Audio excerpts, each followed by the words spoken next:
गुयानशन वैनयानन का हाथ पकड़ के उसे यहाँ पे 5 मिनट रुकने के लिए कहता है। वो कभी किसी से इस तरह से रिक्वेस्ट नहीं करता, लेकिन वो वैनयानन को सिर्फ थोड़ी सी देर के लिए ही अपने पास रखने के लिए ऐसा करने के लिए मान गया। फिर वो उससे माफ़ी मांगने लगता है कि आई एम सॉरी, मेरा वो करने का इंटेंशन नहीं था। लेकिन वैनयानन सरप्राइज था, उसने पहली बार गुयानशन का ऐसा रूप देखा था।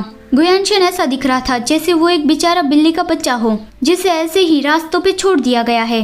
वैनयानन फिर 5 मिनट के लिए वहाँ पे रुक गया। फिर वो कहता है, उस दिन तुमने कॉन्सर्ट पे मेरे लिए फ्लावर्स दिए थे, उसके लिए थैंक यू।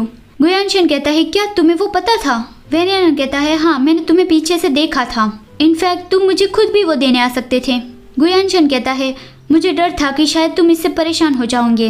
वैनयानन कहता है, नहीं, आखिरकार तुम मेरी ऑडियंस थे, नहीं?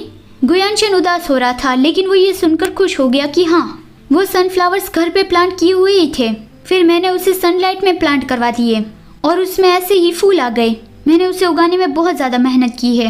मैं काफ़ी बार इसमें फेल हो चुका हूँ। नहीं, मतलब मैं इसे उगाकर कुछ भी प्रूफ नहीं करना चाहता था, लेकिन पहले मुझे लगता था कि सब कुछ बहुत ही ज़्यादा सिंपल है, लेकिन फिर जब मैंने उसे ट्राई किया तब वो बहुत ज़्यादा डिफ़िकल्ट था। फिर वो वैनयानन को याद दिलाता है कि 5 मिनट ख़त्म हो गए हैं और वो पूछता है, क्या हम आगे फिर मिल सकते हैं? वैनयानन कहता है, शायद आगे मुझे फिर फ्री टाइम नहीं मिलेगा। नेक्स्ट वीक मेरा एक इम्पोर्टेंट परफॉर्मेंस है, तो मुझे स्टूडियो में प्रैक्टिस करनी पड़ेगी।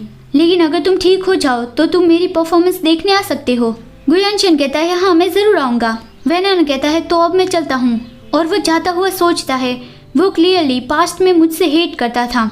मेरे आगे अभी जो ये पर्सन है, क्या वो सच में गुयानशन है?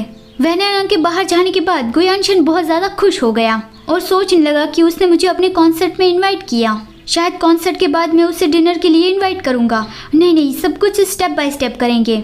मैं उसके लिए बर्डन नहीं बनना चाहता हूँ। वैनयानन हॉस्पिटल से बाहर जा रहा था, वो सीढ़ियों पे ही था, तब वो किसी 2 स्ट्रेंज लोगों को देखता है। वो दोनों बात कर रहे थे कि हमें गो फैमिली पे नजर रखने के लिए नहीं कहा गया है।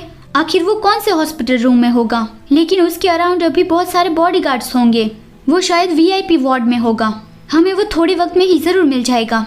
वैनयानन ने यह सुन लिया और उसे लगा कि वो गुयानशन को ढूंढ रहे हैं और वो डर गया कि शायद वो गुयानशन को हार्म करने के लिए आए हैं। तो वो उन लोगों से आगे आगे जल्दी गुयानशन के पास जाने लगा।